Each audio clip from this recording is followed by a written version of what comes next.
se bat pas pour le plaisir de le faire, ni pour des raisons personnelles de financières ou quoi que ce soit. Non, on se bat pour des raisons qui sont la protection de nos familles. Stop.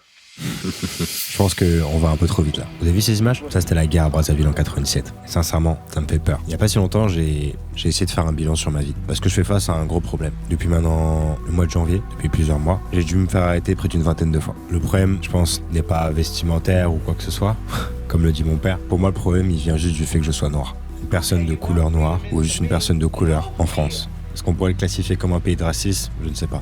Mais il y a quelque chose dont j'ai envie de parler et j'en ai sincèrement marre. C'est que je comprends pas mon rapport à ma couleur dans mon propre pays, dans lequel je suis né, dans lequel je me sens rejeté. Face à ça, je me suis dit, mais est-ce que ce serait pas une bonne idée d'essayer de comprendre mes origines ? Comment, si je me batte pour la cause noire, faut au moins que je comprenne d'où je viens, non ? Alors je me suis posé, je me suis dit, je pense qu'on va contacter monsieur Condat Destin, monsieur Condat Kevin Destin. Mon père, c'est un homme auquel j'ai jamais pu faire face réellement. On s'est jamais posé, on n'a jamais discuté, on n'a jamais eu forcément une conversation. Alors un jour, je me suis réveillé, je me suis dit, je vais lui proposer. Viens, on se cale, on discute, et tu me racontes ton histoire. Alors là, aujourd'hui, je vais pas vous montrer toute son histoire. Mais par contre, on va parler de la guerre civile au Congo.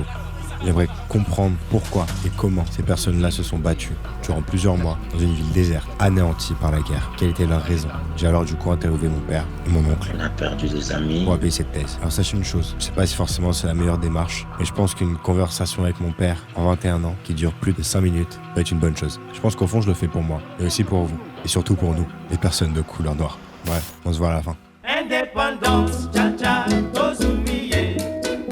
Oti kwanza, cha-cha, tubakidi. Au table ronde, cha-cha, baganye. Oni panda, cha-cha, tozumiye. Indépendance, cha-cha, tozumiye. Bon les gars, pensant à toute chose, faut que d'abord on aille parler à mon oncle, et après on ira voir mon daron. Ça vous va ? Bon, écoute, je m'appelle Condat Judas Privat. Je suis actuellement opérateur de production chez Elis Normandie. J'habite à Rouen et je suis venu en France en 2007, octobre 2007. Quand tu repenses au Congo, quelles sont les premières images et les premiers sons qui te reviennent ? Alors, quand je pense au Congo, je pense d'abord à une guerre parce que le Congo a connu plusieurs guerres civiles. La guerre qui a vraiment détruit le Congo, c'est la guerre de 97. C'est une guerre qui a duré 5 mois, où il y a eu au moins 15 000 morts. Et pendant la guerre de 5 juin, en fait, la capitale politique, qui est Brazzaville, était divisée en deux. Donc, il y a une partie du sud et une partie du nord. Zone au nord, c'est parce qu'il y a l'actuel président, le président Denis Sassou Nguesso. À l'époque, on va dire, c'était un candidat à l'élection présidentielle qui s'est retrouvé dans le nord où il y a la guerre. Comme c'est un président qui est d'origine du nord de Congo-Brazzaville, et l'autre, c'était le président Lissouba qui est déjà décédé, qui était du sud de Congo-Brazzaville. Donc la guerre, c'est entre le nord et le sud, on va dire ça comme ça. Ok, donc c'est vraiment, en gros, c'était deux groupes qui appartenaient aux deux présidents et c'était ça qui a créé le conflit. Le président Sassou, son groupe s'appelait les... Et le président Lissouba, c'était d'abord l'armée. Après, il y avait aussi, sa milice, on appelait les... Par M. Sassou Denis.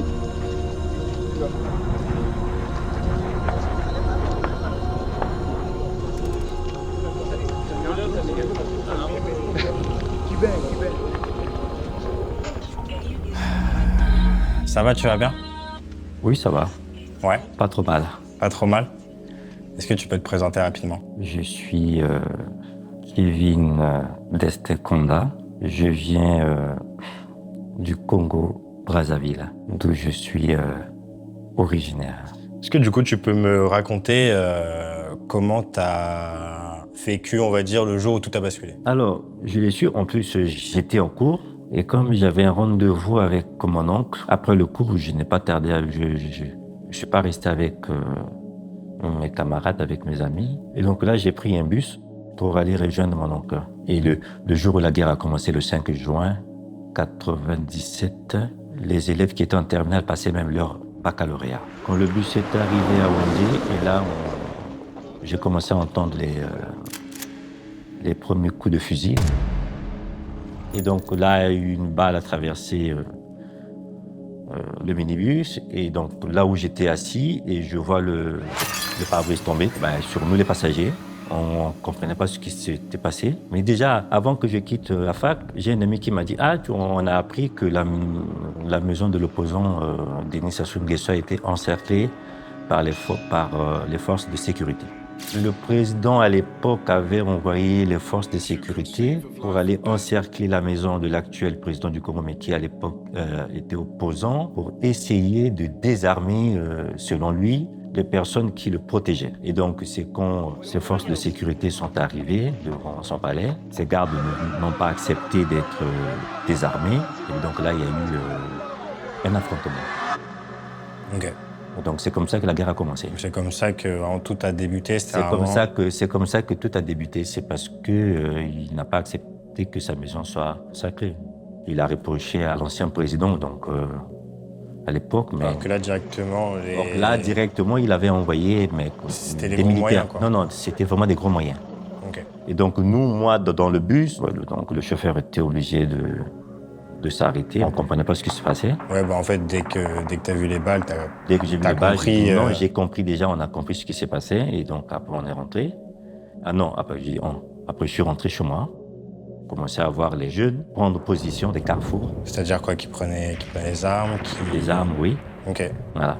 Mais tout le monde se disait, ça va passer. Et que ça va durer quelques heures, le temps que tout rentre dans l'ordre.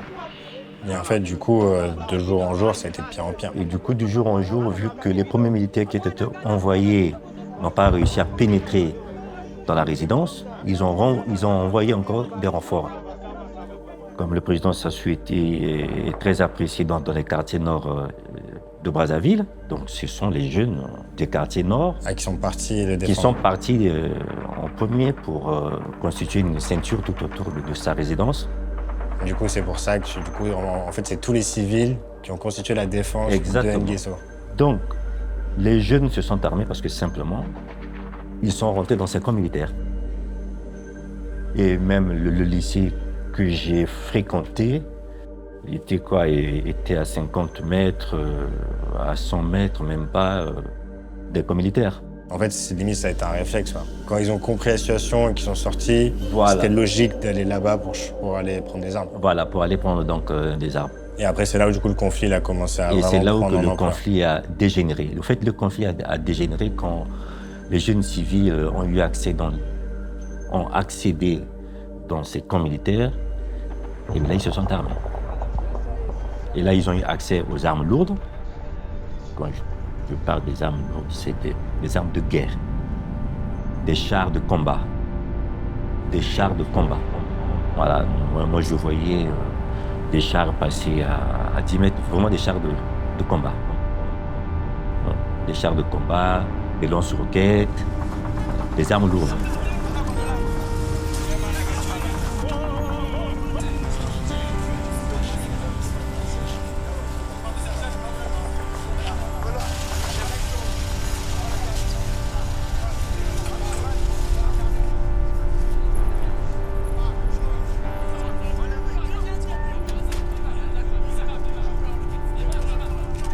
Des armes automatiques, des engins et tout, parce que c'est ça la guerre. La guerre, c'est...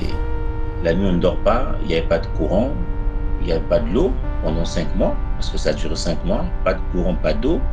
Et voilà, on vivait dans l'obscurité et on sortait pour aller chercher de quoi manger, de quoi boire. Nous sommes un pays sans armée, sans police, sans gendarmerie. Le système éducatif est arrêté, le système sanitaire, beaucoup de travail.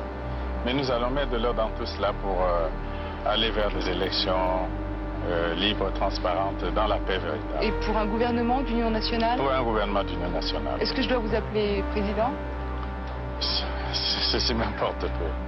Bon, je pense que c'est mieux qu'on s'arrête là. Comme vous l'avez compris, tout ça c'est avant tout la conséquence d'un conflit né d'une guerre entre plusieurs hommes politiques. Je crois qu'il faut mieux qu'on s'arrête ici parce que malheureusement je peux pas encore aller trop loin. J'aimerais pousser davantage mais je sens que j'ai déjà atteint une limite. Ces 2 interviews m'ont énormément apporté et je suis sincèrement heureux de les avoir réalisées. Parler à mon père, parler à mon oncle, ça m'a fait vraiment du bien. Ça m'a éclairé sur certaines choses, ça m'a forcé à réfléchir sur d'autres. Surtout, ça m'a montré que peut-être je suis pas encore prêt à creuser davantage, notamment concernant mon rapport à ma couleur de peau. Mais apprendre tout ça, ça m'a réellement permis d'y voir plus clair, de m'aider, de me comprendre d'où je viens. Peut-être que plus tard, je publierai les 2 entretiens séparément sur YouTube.